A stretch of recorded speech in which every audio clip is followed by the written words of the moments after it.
Ah, scheiße, es geht wieder los. De retour à la guerre. Bonjour les amis, j'espère que tout le monde se porte bien. Je suis très heureux de vous retrouver aujourd'hui.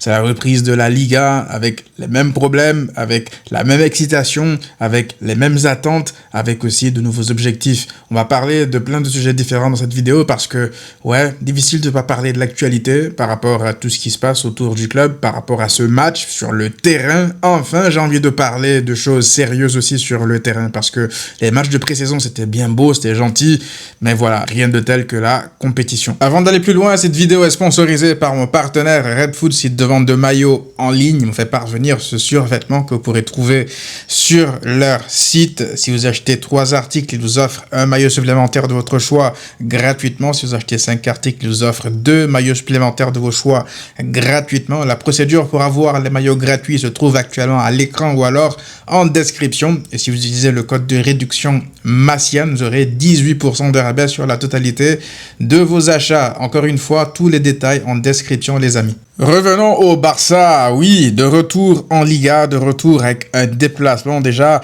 qui peut être piégeux à Majorque parce que oui, aller à Majorque c'est pas si facile. La preuve, le Real Madrid, première journée de Liga la saison dernière, ils sont allés lâcher des points là-bas à Majorque alors que tout le monde attendait les Galacticos, etc. Ils sont tombés de très haut. Donc c'est pour ça que je pense que le Barça ne devra pas prendre ce match à la légère. Moi je ne m'inquiète pas, je sais que le Barça de flics qui sont concentrés, s'ils perdent, ce ne sera pas parce qu'ils ont pris le match à la légère, ça j'ai confiance en eux par rapport à ça. Mais il faudra quand même se méfier d'un déplacement là-bas à Majorque, d'autant plus que Majorque, c'est une équipe qui vient de signer un joueur qui appartenait au Barça. On parle de qui? On parle bien sûr de Pablo Torre. Et qui dit Pablo Torre, nous qui connaissons Pablo Torre, dit coup de pied arrêté. Et qui dit coup de pied arrêté, dit Muriqi. Qui dit coup de pied arrêté, dit Kyle Larin. Donc Majorque est une équipe qui a des armes. Aujourd'hui, on leur a donné l'arme ultime, je pense, avec les coups de pied arrêtés, avec Pablo Torre, pour potentiellement nous faire mal. Donc voilà, on est prévenu. C'est une équipe qui sort d'une pré-saison, on va dire, plutôt normal. Ils ont perdu 4-0 face à Lyon, mais peut-être c'est anecdotique. Mais de toute façon, les matchs de pré-saison, j'ai pas envie de les prendre comme baromètre pour parler d'un match de compétition officielle. La Liga, c'est la Liga. La pré-saison, ça reste la pré-saison. Et c'est la raison pour laquelle je ne vais pas trop m'appuyer sur ce que le Barça a fait durant la pré-saison, parce que c'est vrai que c'était une entreprise de démolition. 20 buts marqués, je pense, 4 buts encaissés en 4 matchs. Voilà, c'était un feu d'artifice, un festival, mais là, les adversaires, ils viennent avec de nouvelles intentions. Ils viennent pour prendre 3 points en jeu, ils viennent pour prendre 1 point. Ils vont pas venir essayer de te presser forcément haut, ils vont essayer de salir le jeu, de te faire des coups bas. Là, tous les coups sont permis, c'est la compétition officielle encore une fois. Mais vous savez, moi, je suis très heureux, franchement, d'être de retour là, pour parler de foot, pour parler de la Liga, parce que mine de rien, on se rend pas compte comme ça, mais c'est notre quotidien. Avec les années qui passent, on se rend pas compte. Mais quand c'est plus là, on se rend compte du manque de la dose qu'il nous faut. D'autant plus que nous, les supporters du Barça, avec ce qui s'est passé la saison dernière, bien sûr qu'on a hâte de se poser à chaque fois devant les matchs du Barça de flics. C'est une équipe spectaculaire, c'est une équipe qui propose du jeu, c'est une équipe qui a des génies partout sur le terrain. Donc oui, à chaque match, c'est une sorte de spectacle. Donc on est forcément tout le temps au rendez-vous. Je disais donc de se méfier de cette équipe de Majorque parce qu'elle a les armes pour nous faire mal, mais aussi et surtout parce que la saison dernière, malgré le score, je pense que c'était 5-1, je pense que le score ne reflétait pas l'entièreté du match, parce que la première période, le Barça a été très bousculé par Majorque. C'est en deuxième période, avec le réveil de Lamine Yamal, de Rafinha, que le Barça met l'accélérateur et marque les buts pour pouvoir gagner le match. Donc ça peut toujours être un déplacement piège. Encore une fois, le Real a été cueilli à froid là-bas la saison dernière. Donc en tant que champion en titre sortant, tu ne peux pas te reposer sur tes lauriers et te dire que en mode automatique ça va passer. Non, va falloir redoubler les efforts, va falloir garder déjà ton titre en Liga, c'est un objectif prioritaire avec la Ligue des Champions. Donc moi, je n'ai pas envie de revivre la saison d'après la première saison de Xavi, c'est-à-dire une saison où tu as beaucoup d'espoir, tu te dis que tu as recruté des joueurs qui vont t'améliorer ton effectif, sauf que derrière, ce qui se passe, c'est un déséquilibre total, complet. Le Barça de Xavi, lors de la première saison, s'appuyait sur une base défensive assez solide pour essayer de gagner les matchs. C'était des 3 points d'abord et avant tout. Alors que la saison qui a suivi, avec l'incorporation de Cancelo et de João Félix, le Barça de Xavi a essayé d'être beaucoup plus offensif. Je pense que les critiques, ils les ont entendues. Eux-mêmes, ils voulaient jouer, je pense, un jeu beaucoup plus attractif et marquer beaucoup plus de buts. Sauf que ça n'a pas eu le résultat attendu. Il y a eu beaucoup de buts encaissés, il y a eu beaucoup de désillusions dès le début de la saison. Donc voilà, faut éviter en fait de retomber dans les mêmes travers. C'est pour ça que je pense que le Barça, cette fois-ci, est armé pour éviter de tomber dans le même piège. Pourquoi?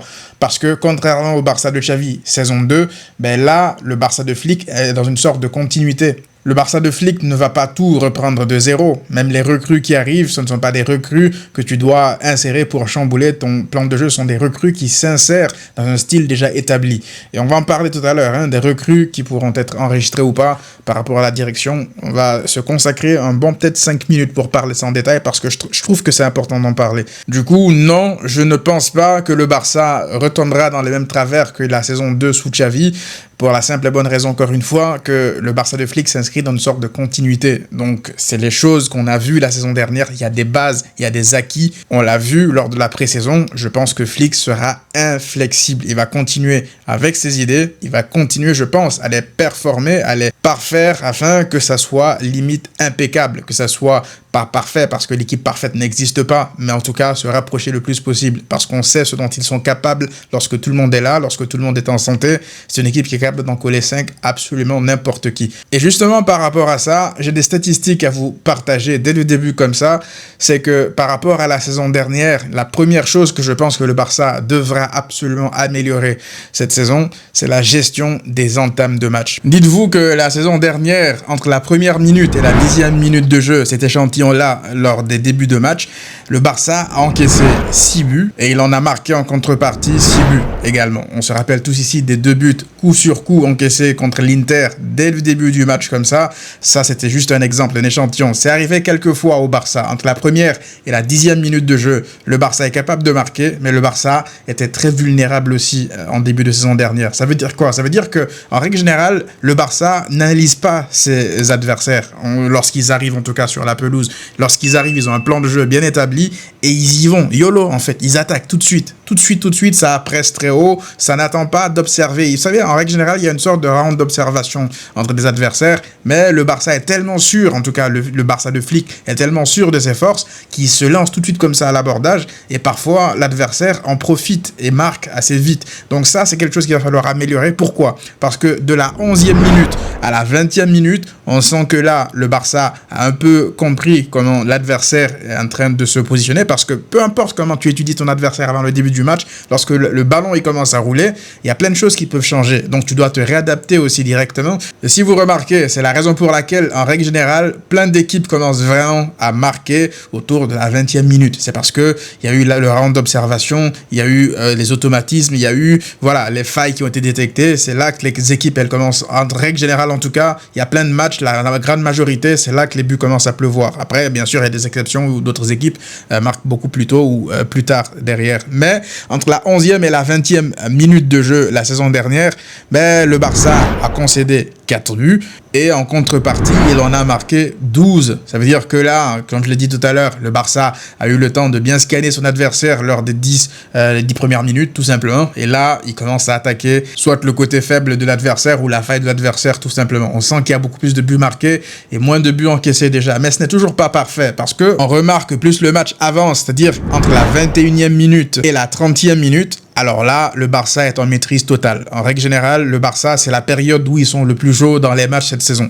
Parfois, c'est durant ces moments-là qu'ils arrivent même à plier les matchs, entre la 20e, la 21e et la 30e. Durant ces minutes-là, le Barça n'a encaissé qu'un seul but. Un seul but, et en contrepartie, il en a marqué 13. Et qu'est-ce qu'on tire comme conclusion de tout ça? C'est que le Barça a besoin de plus de contrôle en début de match. Je comprends que c'est le style de Flick de tout le temps partir à l'abordage dès l'entame de match, dès le coup d'envoi. Mais si tu pars trop tôt comme ça à l'abordage, sans savoir si l'adversaire a planifié quelque chose, toi, tu n'avais pas prévu dans ton plan de jeu contre eux, ben oui, ils peuvent te surprendre. C'est ce qui s'est passé encore une fois contre l'Inter, c'est arrivé pas mal de fois la saison dernière, je me rappelle contre l'Atlético Madrid aussi, début du match, le Barça se mange assez vite des contre éclairs et encaisse assez vite, t'es mené 2-0 aussi il me semble, très tôt, donc ouais, c'est quelque chose qu'il va falloir améliorer, essayer d'analyser, prendre son temps en fait, round d'observation pour essayer de comprendre comment est-ce que l'adversaire va se comporter, est-ce qu'ils vont venir te presser haut, est-ce qu'ils vont venir t'attendre de bas, donc tout ça c'est des petites choses à améliorer et je m'attends à voir ça contre Mallorca. J'ai pas envie de voir le Barça encaisser très tôt, très vite. J'ai pas envie de voir le Barça montrer les mêmes symptômes que la saison dernière. Je veux voir un Barça qui apprend de ses erreurs. Flick le disait, cette pré-saison va leur faire du bien, les vacances, parce que ils allaient avoir beaucoup plus de temps pour travailler les choses qu'ils n'ont pas pu travailler la saison dernière. Et pourquoi j'insiste aussi sur ces chiffres, c'est tout simplement parce que dites-vous que si le Barça a été impressionnant la saison dernière, les adversaires, ils le voient, ils l'ont vu. Il y aura beaucoup plus d'adversaires qui vont essayer de s'adapter à ça. Alors, la faille n'a pas encore été trouvée à 100% par tous les adversaires du Barça. On a vu le Como de Fabregas essayer. Fabregas qui a pété les plombs au bout de moment. Il a commencé à dégager les bouteilles d'eau par terre. Frère, va falloir rembourser les bouteilles d'eau. On n'est pas encore 1 pour 1. On a besoin de l'argent. Rembourse les bouteilles. Bref, les équipes d'en face vont essayer de beaucoup plus contrer le Barça par rapport à son piège du hors-jeu. Je pense que ça a surpris énormément d'équipes la saison dernière, dont le Real Madrid. On le voit lors du premier Classico, c'était un sketch, le piège du hors-jeu. Mbappé hors-jeu 8 fois. Et puis, lors du dernier Classico en Liga, on voit qu'il met un triplé. Voilà, on sent qu'avec le temps, plus tu joues en fait une équipe, plus tu apprends d'elle. Donc, je pense qu'il y aura beaucoup plus d'adversaires qui vont essayer de mettre des stratégies en place pour contrer le piège du hors-jeu.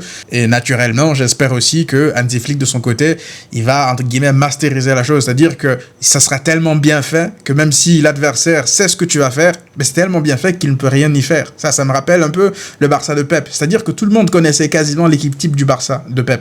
Même pas quasiment. Tout le monde connaissait l'équipe type du Barça de Pep, le 11 qui allait débuter, comment est-ce qu'il joue. Mais c'était tellement fait à la perfection que tu ne pouvais rien faire, en fait. Tu ne pouvais rien faire. Donc, je m'attends à ce qu'il y ait des ajustements, des détails par-ci, par-là, dans le Barça de Flick cette saison, en commençant par ce déplacement à Mallorca. Maintenant, parlons un peu des recrues du Barça. Normalement, Joan Garcia, au moment où je sortirai cette vidéo, ça sera peut-être même officiel, Joan Garcia sera inscrit avec la blessure de Ter Stegen. Il sera là, il sera titulaire à Mallorca.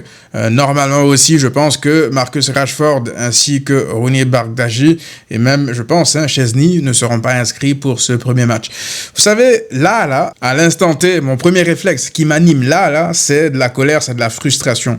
C'est de la frustration de me dire déjà que pour la 3e année consécutive, on soit là, en fait, à parler d'enregistrement de joueurs. Qu'on soit là en train de faire des calculs de mathématiciens, de comptables pour essayer de savoir est-ce qu'on pourrait enregistrer X ou Y joueurs, est-ce que tel joueur pourrait être là pour la première journée de Liga. Ça va faire la 2e année consécutive qu'un joueur du Barça, minimum, va rater au moins la première journée de Liga. On verra pour la 2e journée de Liga, mais je trouve que c'est grave. Ce qui est frustrant, c'est que le Barça, à l'heure où je vous parle, est en mesure d'enregistrer absolument toutes ses recrues.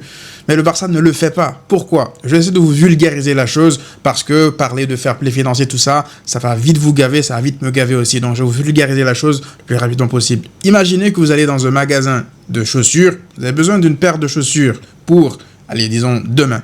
La chaussure, elle coûte $100, disons. Sauf que vous avez un coupon qui vous permet d'acheter la chaussure à $50. Vous sortez votre coupon, vous le donnez au vendeur, le vendeur vous dit « Ah, ben malheureusement, là, on va devoir valider votre coupon dans 1 semaine. » Sauf que vous avez besoin de la chaussure pour demain. Du coup, qu'est-ce que vous allez faire? Vous allez quand même dépenser vos $100 au complet sur une paire de chaussures que vous pouvez avoir à $50, sachant que les 50 autres dollars, vous pouvez les utiliser pour autre chose? Absolument pas. Absolument pas. Sauf si vous êtes vraiment plein aux as, vous n'en avez rien à foutre d'économiser 50% sur une chaussure ou quoi que ce soit, c'est compréhensible. Mais pour le reste, une personne sensée ne le ferait pas. Et c'est exactement la situation dans laquelle le Barça est vis-à-vis de la Liga avec les enregistrements de ses joueurs. Le problème est beaucoup plus global. Au moment même où je vous parle, il y a plus de 150 joueurs professionnels de la Liga qui attendent d'être inscrits. Ce que Javier Tebas est en train de faire à cette ligue, je sais pas si on se rend compte, les amis. Parce que là, moi, je veux bien la direction du Barça, je lui ai tapé dessus pour plein de choses ici, notamment la communication.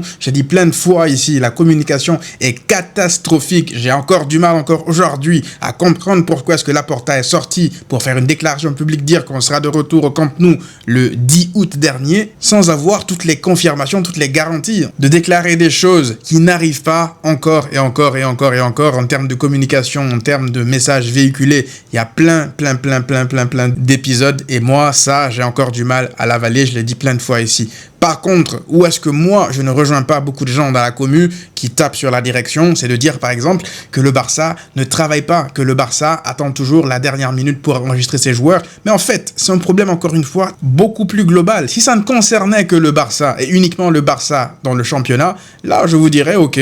Peut-être que c'est uniquement le Barça qui paye les années Bartomeu. Javier Tebas, il est en train d'acculer toutes les équipes du championnat, sauf le Real Madrid. Ah, ça, on m'expliquera pourquoi. Peut-être parce qu'ils ont beaucoup de revenus, je sais pas. Ceux qui sont spécialisés du Real me le diront. Mais tous les autres clubs de Liga ont des problèmes. Et pourtant, ces clubs-là avaient signé le fameux CVC que le Barça avait refusé de signer. Le Barça, depuis qu'ils ont refusé de signer le CVC, ils ont essayé de tirer des leviers, des acrobaties comptables pour essayer de rentrer dans les clous. Ils sont même allés jusqu'en justice contre la Liga et ils ont gagné. Donc moi j'ai un problème avec Javier Tebas parce que Javier Tebas, t'as l'impression qu'il joue contre son propre championnat. Je peux comprendre le fait qu'il y ait des restrictions, qu'il y ait de la sévérité pour essayer de ramener une Liga beaucoup plus saine avec moins de dettes, tout ça.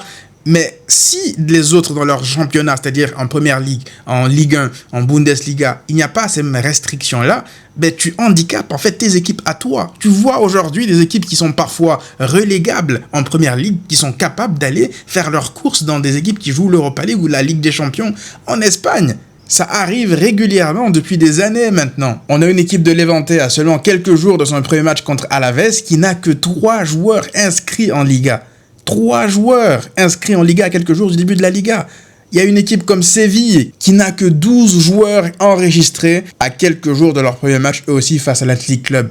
Comment ces clubs-là, ils vont pouvoir tenir sur la durée? On voit plein de clubs qui vendent leurs meilleurs éléments à chaque fois maintenant. La Liga qui s'affaiblit en dehors du Barça, du Real, de l'Atlético Madrid. Quasiment tous les autres clubs s'affaiblissent. Ils sont obligés de vendre, pas pour faire des profits, mais pour essayer d'équilibrer leurs comptes, pour rentrer dans les clous de fair play financier extrêmement restrictif de Tebas. Ça ne peut pas continuer comme ça. Moi, encore une fois, je le répète, je pense que c'est une bonne idée d'instaurer une sorte de fair play financier ultra restrictif, mais à ce moment-là, tu l'instaures pour tout le monde, pour toute l'Europe. Les autres, ils n'ont pas de fair play financier. Il y a des équipes qui dépensent 300 millions par mercato. Il n'y a pas de fair play financier en Ligue des Champions. C'est inéquitable. Pour moi, ce n'est pas possible de continuer comme ça. Donc, aujourd'hui, le Barça est obligé de faire des exercices de contorsionnisme pour essayer de se sortir de tout ça. Et ce, depuis des années. Malgré tout, il y a beaucoup de gens qui tombent sur la direction. Je peux comprendre la frustration. Moi, à l'instant T, je vous l'ai dit depuis le début de ce thème, qu'à l'instant T, on me parle comme ça, du fait qu'on ne puisse pas enregistrer, je veux dire, tous les joueurs du Barça, ben, je suis frustré, je pète ma tête contre le mur, je suis en colère. Je suis en colère parce que c'est ce qui m'anime comme ça. Maintenant, lorsque je prends du recul et que je regarde ce qui est en train de se passer au-delà du Barça, je me dis aussi que là, c'est facile de taper sur la direction parce que depuis leur arrivée en 2021, il y a encore des problèmes d'enregistrement et tout. Moi, je pense qu'il y a une chose qu'on pourrait aussi remettre dans son contexte. Moi, je pense que si la direction Laporta était arrivée avec une politique d'austérité assez restrictive, assez stricte, ultra stricte d'ailleurs, comme tous les économistes suggéraient au Barça de faire pour revenir dans le vert financièrement, c'était voilà, de s'asseoir, de regarder pendant les prochaines années un Barça qui n'est plus au niveau sportivement, mais qui essaye de s'améliorer financièrement en vendant ses meilleurs éléments et en continuant à jouer avec des Braithwaite, avec des joueurs qui n'avaient pas le niveau du Barça en fait. Même Romain Molina, je me rappelle à l'époque, c'est ce qu'il avait dit, qu'il ne pense pas que le Barça allait dans la bonne direction, les leviers économiques et tout ça, parce que c'est un risque. Sauf que ce risque-là, Laporta et sa direction, ils l'ont pris parce qu'ils se sont dit que pour revenir dans le vert financièrement, ben, faut que sportivement, que ça aille mieux. Donc, ils ont pris des risques. Effectivement, ils ont pris des risques, alors que financièrement, c'était pas déjà tout rose, mais ils ont pris des risques. Ils se sont dit que si le Barça revient au top sportivement, ben, financièrement, ça ira mieux. Et c'est exactement ce qui est en train de se passer.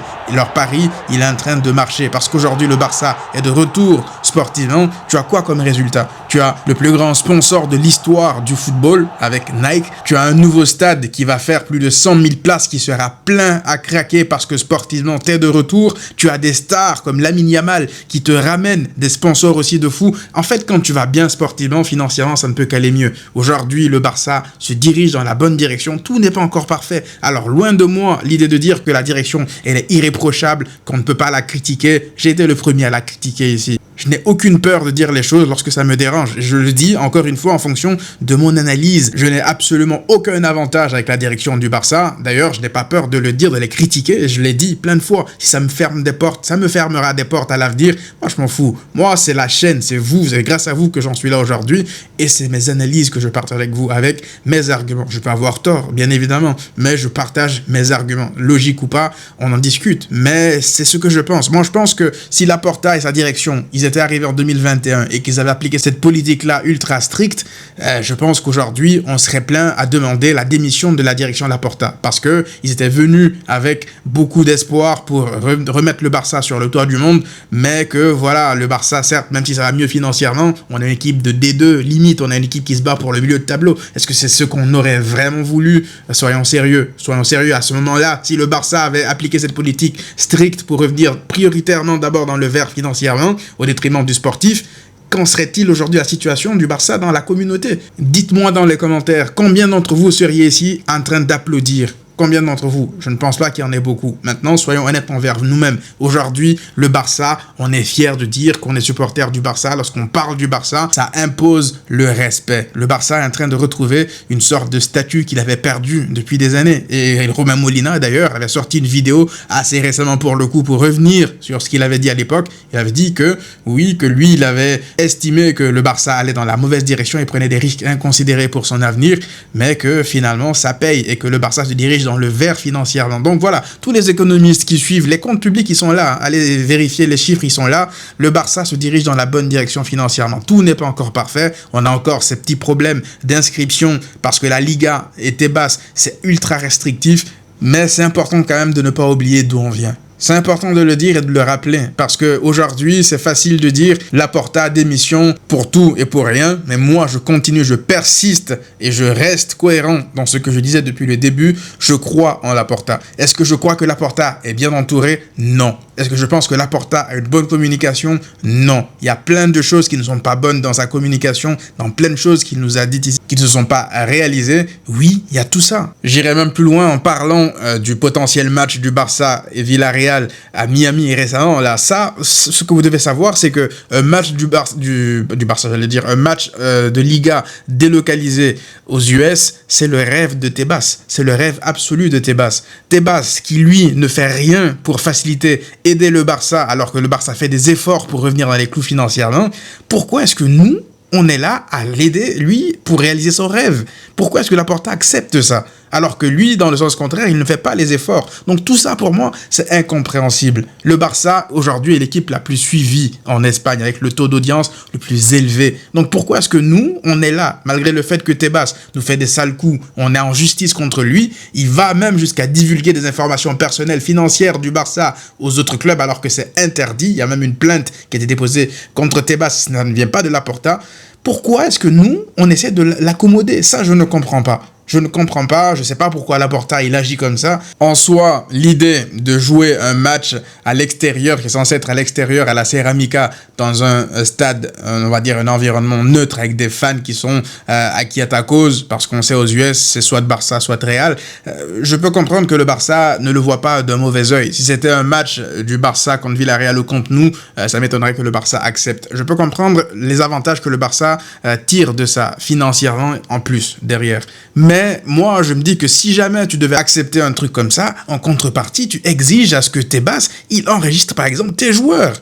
C'est du donnant-donnant. Mais non, on ne fait rien, on accepte, nous, on donne notre accord pour aller jouer là-bas, à Miami. Ça me rappelle un peu, en fait, les techniques de négociation du Barça lorsqu'il faut vendre. On ne sait pas vendre. Et ça, depuis toujours. À chaque fois qu'un joueur du Barça doit partir, tu sais d'ores et déjà que ça sera une mauvaise opération. Parce que soit on va le laisser partir gratuitement, soit on va accepter des tickets resto pour lui, etc. Donc c'est ma vision des choses. Je pense que la direction fait de son mieux, même s'il y a encore des problèmes. Vous avez le droit, vous êtes légitime légitime de les critiquer, de dire ce que vous pensez d'eux. Moi, je ne représente pas la direction, hein. Moi, je suis juste un fan comme vous. Juste, voilà, on discute dans le respect, dans la maturité, dans les commentaires par rapport à ce sujet. Voilà ce que j'avais à dire par rapport à tout ce qui entoure les enregistrements, la direction, etc.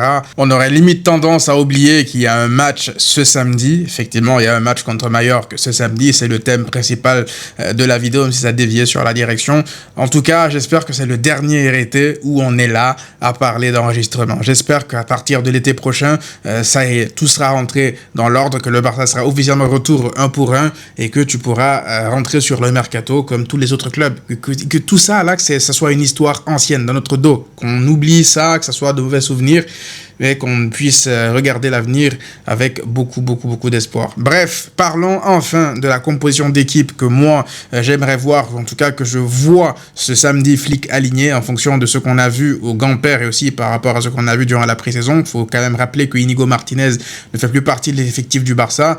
Je pense qu'il y a de grandes chances qu'on voit le même 11 que contre Como, à l'exception de Ferran Torres, du coup, qui prendrait la place de Rashford. Mais justement, en parlant de tout ça, moi, le dommage collatéral, la personne qui me fait le plus de peine par rapport à tout ceci, ben, c'est Hansi Flick. Hansi Flick se retrouve avec un Lewandowski blessé, avec un Marcus Rashford qui ne pourra pas être présent. Ça veut dire qu'il va se déplacer dans un stade piège avec 2 de ses attaquants, 3 même, parce que Ronny Bardghji ne sera pas là, lui non plus, parce que je pense qu'il n'est pas inscrit. Sauf s'il est inscrit avec l'équipe B, qui pourra voyager avec l'équipe A, je sais pas.